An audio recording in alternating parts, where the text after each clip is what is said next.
Chapter 8. Now it came to pass, when Samuel was old, that he made his sons judges over Israel. The name of the firstborn was Joel. The name of the secondborn was Abijah.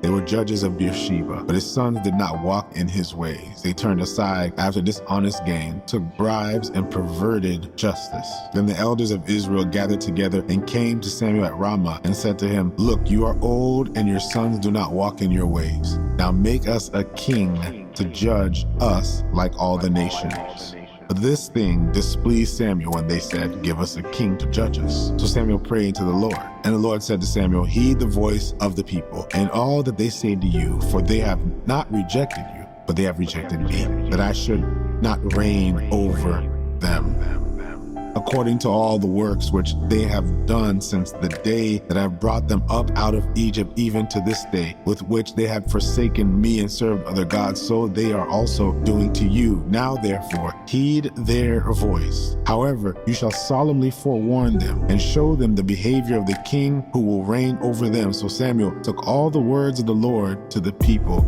who asked him for a king.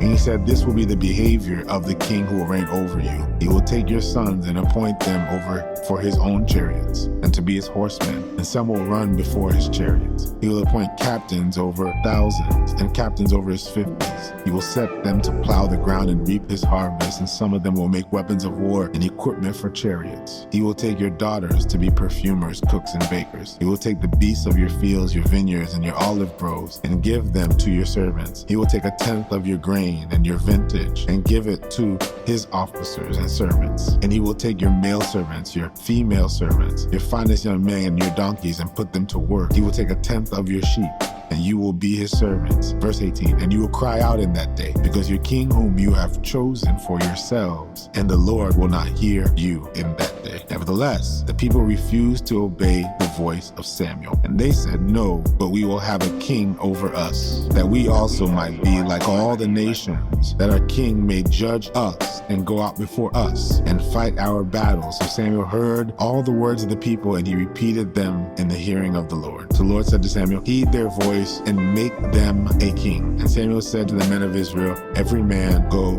to his city."